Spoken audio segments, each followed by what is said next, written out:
ये कहानी ममता की है।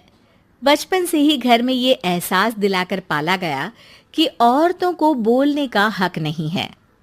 अरे ममता, जरा जल्दी जल्दी हाथ चलाओ, रोज ऑफिस में देर पहुंचता हूँ तुम्हारे कारण। लेकिन आपका सारा खाना पैक और तैयार भी है। अरे जबान जितनी चलाती हो उतना अगर हाथ चलाती ना तो शायद घर को अच्छे से मैनेज कर पाती। क्या मतलब है? क्या नहीं मिला आपको? मोजे मोजे कौन देगा? ममता भागकर पति को मोजे देती है। वो हर किसी का ख्याल रखती, लेकिन उसके घर में रोज का रोना लगा रहता। अरे माँ, आज स्कूल में टीचर ने मुझे फीस के लिए डांटा। माँ, मुझे अच्छा नहीं लगता कि स्कूल में फीस के पैसों के लिए मुझे कोई भी बात सुनाए। अरे पर बेटा, ये तो पापा करते हैं ना, सारा ऑनलाइन। मुझे तो इसकी जानकारी भी नहीं है। हाँ हाँ, बना लो बच्चों के सामने मुझे बुरा। अरे करता तो मैं ही हूँ, माना, लेकिन मुझे कोई सपना थोड़ी ना आएगा कि बच्चों की फीस जमा करनी है। अरे बताओगी तो तुम ही ना। ममता की अब ये आदत में शुमार हो चुका था। वो हमेशा हर बात के लिए खुद को ही दोषी मानती।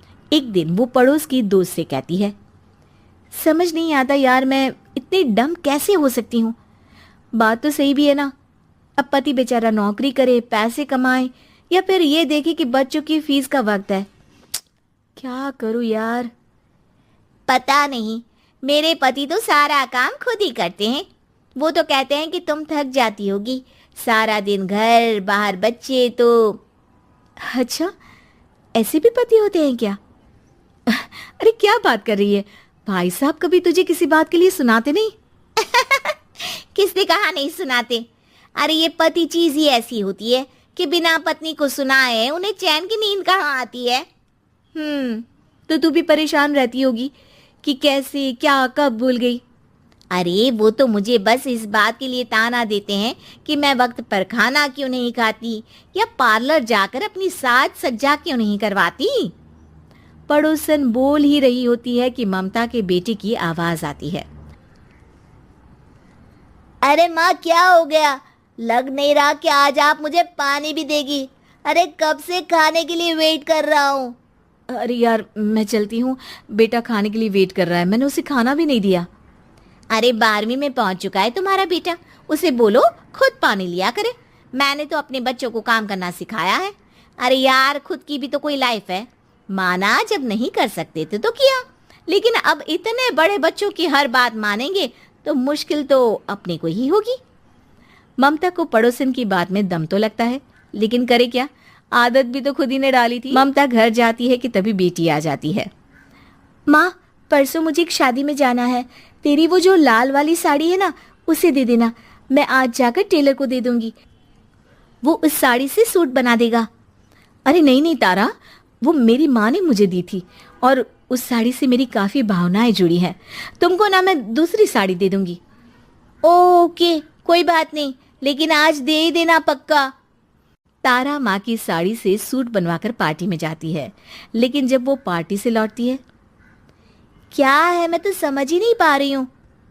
अरे जब वो साड़ी मांगी थी तो ये छल्ली सी साड़ी क्यों दे दी? मैं ही पागल थी जो इस साड़ी का सूट बनवा लिया मैंने। माँ, जानती भी हो कि कॉलेज में मेरी कितनी हंसी उड़ी।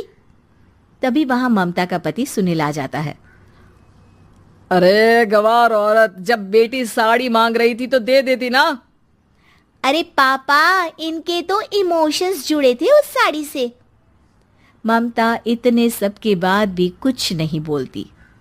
मेरी बेटी की बेइज्जती हो गई, मैं बिल्कुल बर्दाश्त नहीं कर सकता ये। मैं नहीं चाहता कि मेरी बेटी से कोई भी ज्यादा सुंदर लगे पूरे कॉलेज में। जी, वो पढ़ने में तारा बिल्कुल अच्छी नहीं है, उसकी पढ़ाई पर आप ध्यान दीजिए ना। अच्छा, अब तुम मुझे बताओगी कि मुझे किस पर ध्यान देना और किस पर नहीं। रमेश जैसा ही ये वाक्य पूरा करता है, ममता की बेटी और पति उस पर जोर जोर से हंसते हैं। अरे ठीक है ना, पता ही नहीं चला कि कैसे वक्त इतना बीत गया। अरे कैसे पता चलेगा माँ, हम लोगों के पीछे जो तू बैताल की तरह चिपकी रहती थी, तुझे कैसे वक्त का पता चलता। ममता को पहले सास ससुर, फिर पति और बच्चों की तरफ से इस तरीके की बातें सुनकर उसका मन बहुत दुखी रहता। सुनो ना, बहुत दिनों से कमर के नीचे बहुत दर्द रहता है। कल मैंने देखा तो एक फोड़ा था। अरे ममता, एक बार अपने पति से बात करो, वो तुम्हारा फोड़ा डॉक्टर को दिखा देंगे। अरे नहीं नहीं, वो तो गुस्सा हो जाएंगे।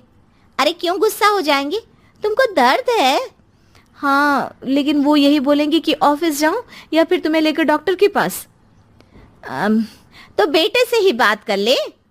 अरे वो तो मैं कर लूं, लेकिन फोड़ा है ऐसी जगह कि उसे बताते मुझे शर्म आएगी। लेकिन कुछ ना कुछ तो करना जरूरी है ना। ऐसे कब तक फोड़े के दर्द से तड़पती रहेगी? अब तो सोच रही हूँ कि इनसे बात कर ही लूं, वरना दर्द के मारे कहीं मर ना जाऊं। लेकिन शाम को, ममता, क्या किया तुमने आज? खाने के डिब्बे में कैसा खाना दिया था? दाल खराब हो गई थी। कब की थी? दाल तो मैंने सुबह ही बनाई थी, खराब कैसे हो गई? अच्छा सुनिए ना, मुझे कहना है कि अरे गरम दाल बंद करोगी तो ऐसा ही होगा ना। बेइज्जती हो गई सबके सामने मेरी। ऑफिस वालों ने ऐसा मजाक उड़ाया कि क्या बोलूं। कल से ठीक से खाना देना है तो देना, वरना खाना देना बंद कर देना। बाहर खा लूंगा मैं। ममता, जो पति से अपनी परेशानी बताने वाली थी, वो अब ये सोचने लगती है कि कल से पति को खाने में क्या दे। अगले दिन ममता थकी थकी सी हालत में, आप लोगों के लिए नाश्ता बना दिया है, खाना बनाने की हिम्मत नहीं है आज तो। रात भर सोकर थक गई है ना, इसीलिए तो खाना नहीं बना सकती। हिम्मत नहीं हो रही है, मैं बस सोने जा रही हूँ। बस मैडम को सोने का बोल दो, फिर देखो कैसे सोती रहती है। माँ, फिर वही पराठा सब्जी। अरे हमारे साथ के दोस्त एक से बढ़कर एक नाश्ता खाना लेकर आते हैं, आप तो बस। सभी घर से निकल जाते हैं। लेकिन जब शाम को बेटा घर आता है तो घर में अंधेरा रहता है। बेटा लाइट जलाता है। क्या माँ, तुम्हारा भी जवाब नहीं है बिजली का बिल बचाने के लिए? वो बोल ही रहा होता है कि सामने माँ जमीन पर लेटी मिलती है। वो उसके पास जाता है। अरे माँ, क्या हो गया माँ? तभी वहां पड़ोसन आती है। अरे बेटा, तुम्हारी माँ के पैर के पास एक फोड़ा है, जिसके कारण ये लगातार कमजोर होती जा रही थी। मैंने उसे पहले ही कहा था कि घर में बता दो, लेकिन तुम्हारी माँ किसी को तंग करना नहीं चाहती थी। तभी वहां डॉक्टर आ जाता है। अरे इनके ऑर्गन में दिक्कत है, कोई बात है जो इनके मन में खटक रही है। अरे नहीं नहीं, इसके मन में कोई बात नहीं है। कोई काम है नहीं ना इसके पास, सारा दिन बस घर में ही रहती है। देखिए, मैं तो ये नहीं जानता, लेकिन हाँ, इनके मन में हमेशा कोई बात रह जाती होगी, इसलिए उनकी ये हालत है। अगर आप समय से नहीं ले आते तो हो सकता था कि। अरे नहीं नहीं डॉक्टर साहब, हम पूरी कोशिश करेंगे कि वो ठीक हो जाए। हम लोगों ने अपनी ही परेशानी माँ के सामने रखी, लेकिन किसी ने माँ की दिक्कत को जानने की कोशिश तक नहीं की। हाँ, मैंने भी ममता को हमेशा घरेलू जरूरत से ज्यादा काम का नहीं सोचा था। ममता को होश आता है और वो खुद को अपने बेडरूम में देखती है। वो उठने की कोशिश करती है कि माँ, अब आप नहीं उठेंगी। हम लोग है ना, हम लोग आपको पूरी तरह से खुश रखने की कोशिश करेंगे। अरे नहीं नहीं डॉक्टर साहब, हम पूरी कोशिश करेंगे कि वो ठीक हो जाए। हम लोगों ने अपनी ही परेशानी माँ के सामने रखी, लेकिन किसी ने माँ की दिक्कत को जानने की कोशिश तक नहीं की। हाँ, मैंने भी ममता को हमेशा घरेलू जरूरत से ज्यादा काम का नहीं सोचा था। ममता को होश आता है और वो खुद को अपने बेडरूम में देखती है। वो उठने की कोशिश करती है कि माँ, अब आप नहीं उठेंगी। हम लोग है ना, हम लोग आपको पूरी तरह से खुश रखने की कोशिश करेंगे।